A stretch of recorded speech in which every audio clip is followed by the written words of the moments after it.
ସେତେବେଳେ ପ୍ରଭୁଙ୍କୁ ମୁଁ ମନେ ମନେ ଶରଣ କଲି, ମୁଁ ଏଠୁ ଯିବି କେମିତି, ତୋର କିଛି ଦୟା ତୁ ହିଁ ଜାଣିବୁ।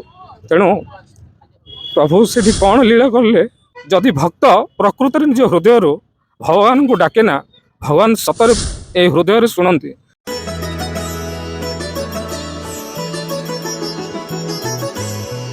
नीलाद्रुशङ्ख मध्ये शतदल कमले रत्नसिंहासनस्थं सर्वालङ्कारयुक्तं नवघनरुचिरं संयुतं चक्रजेन भद्राय वामभागे रथचरणयुतं ब्रह्मरुद्रेन्द्रवन्द्यं देवानं शारमेशं स्वजन परिवृतं ब्रह्मदारु स्मरामि दारु ब्रह्मं नमामि।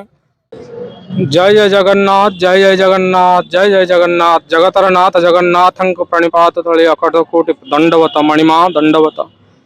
मोर नाम रामप्रसाद महापात्र, पारलाखेमुंडी गुरांडी आसी जो दिव्य भव्य यही पुरी धाम या विषय कौन कहवा, कहले भी अत्युक्ति हम ना। जगन्नाथं चरणारविंद तले भक्त निज मन प्राण दे प्रणिपात निजको भोव भाव निजको से निज अश्रु द्वारा से भगवान चरणारविंद को पाद को धोई दे थाए। एवं तांको विषय आम कौन बा कहि परिबा। छोटिया अनुभूति थरे आज को प्राय 10-12 वर्ष तले निजको एका मन कर भावी जगन्नाथं दर्शन करने निजे चली आसी। पाखरे बहुत कम पैसा थाए, 100-150 एमती पैसा थाए, मोर हठात मन पड़ूनी, बहुत कम पैसा थाए।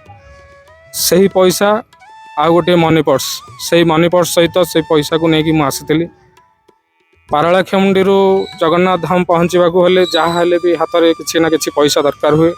तेणु मुझे आसी मोर पर्स टी चोरी हो जाता। मु टिकट कर टिकट करने पर मो पर्स टी चोरी हो जाता। मुझे पुरी स्टेशन रे पहुँचली से देखिली जे मो मनी पर्स टी पकेट टी चिरी हो जाए। मनी पर्स रे मोर आ किसी पकेट रे पैसा ना। तो मुझे भाविली कौन करी, मो पाखे तो खाली टिकटा रहा, बाहर को पलि आसिली दर्शन करने। एठी आसिक प्रथम थर मुझे जितेबाला ठाकुर मंदिर में प्रवेश होची निजको माने असुरक्षित मन कली। तोर धाम को जितेबाला मुझे आसुची एमती की अवस्था, कालिया तू जदि एते लीला लगेबार अच्छे तो पाखरे जदि मो पाखरे पैसा ना किछि ना, मु केमती जीवी।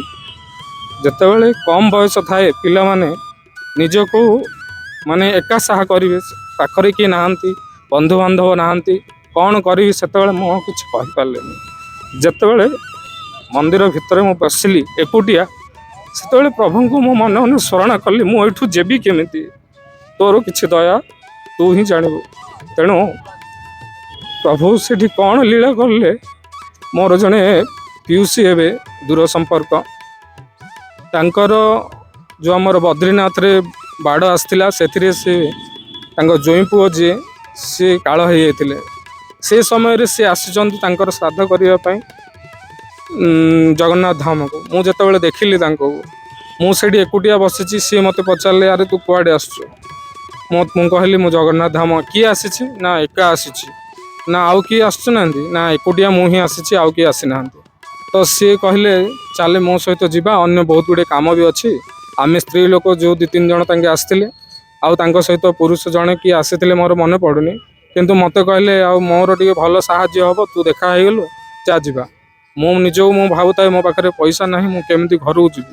जितेबाला मु गली ठाकुर दर्शन करूँ, सी तांकर जी पंडा चिन्ह थिले सहित सी आसिक देखा साक्षात हेले एवं तांकर जो श्राद्ध कर्म करने आसीथिले सेतेबेले श्राद्ध कर्म सारी ब्राह्मण भोजन देले।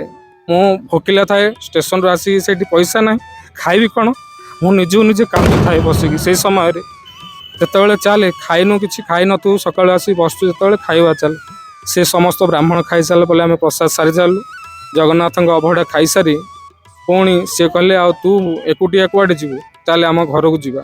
सी मते मु भी गोटे ब्राह्मण जेहेतु ସିଏ କହିଲେ ଆଉ ମୁଁ ତ ଗୋଟେ ବ୍ରାହ୍ମଣ ହିସାବରେ ମୁଁ ମାନିପାରିବିନି, ତେଣୁ ସମସ୍ତ ବ୍ରାହ୍ମଣର ଯାହା ଦେବା କଥା ନିଜର ଦକ୍ଷିଣା ବସ୍ତ୍ର ଯାହା ସେ ଦେଇସାରିଲେ। ମୋତେ ସିଏ କହିଲେ ତୁ ଗୋଟେ ଗାମୁଛା ନେ ଆଉ କିଛି ଦକ୍ଷିଣା ନେ, 200 ଟଙ୍କାଟେ ସିଏ ମୋ ହାତରେ ଧରେଇଦେଲେ, ଗୋଟିଏ ଗାମୁଛାଟିଏ ଧରେଇଦେଲେ। ପୁଣି ସିଏ କହିଲେ ନାଇଁ ତୁ ଏକୁଟିଆ କ'ଣ ଯିବୁ, ଆମେ କାର୍ରେ ଆସିଛୁ। ସେ ବ୍ରହ୍ମପୁରରେ ରହନ୍ତି। ସେ ସମୟରେ କହିଲେ ଚାଲେ ବ୍ରହ୍ମପୁର ପଳେଇବା, ଏଥିରେ ଘରେ ରହିବୁ। ମୁଁ ମନ୍ଦିର ଭିତରେ ନିଜକୁ ନିଜେ କ'ଣ କହିବି, ଯଦି ଭକ୍ତ ପ୍ରକୃତରେ ନିଜ ହୃଦୟରୁ ଭଗବାନଙ୍କୁ ଡାକେ ନା, ଭଗବାନ ସତରେ ଏଇ ହୃଦୟରେ ଶୁଣନ୍ତି। ଯିଏ ଯଦି ନିଜ ଅନ୍ତର ଆତ୍ମାର ସହିତ ଭଗବାନଙ୍କୁ ସେ ଡାକିବ, ନିଶ୍ଚିତ ଭାବରେ ସେ ଭକ୍ତର ମନ କଥା, ଭକ୍ତର ଦୁଃଖକୁ ସେ ଶୁଣନ୍ତି। ନିଜକୁ ବହୁତ ଧନ୍ୟ ମନେ କଲି, ଜଗା ଏ ତୋର କି ଲୀଳା, ଯେତେବେଳେ ତୋତେ ଇଚ୍ଛା ହେବ ଦେଖିବା ପାଇଁ ସେଇ ପାରଳାଖେମୁଣ୍ଡିରୁ ମୁଁ ଏଠିକି ପଳେଇ ଆସେ। ଯେତେବେଳେ ମନ ହୁଏ ସେତେବେଳେ ମୁଁ ଜଗନ୍ନାଥ ଦର୍ଶନ କରି ପଳେଇଯାଏ। ଜୟ ଜଗନ୍ନାଥ, ଜୟ ଜଗନ୍ନାଥ, ଜୟ ଜଗନ୍ନାଥ।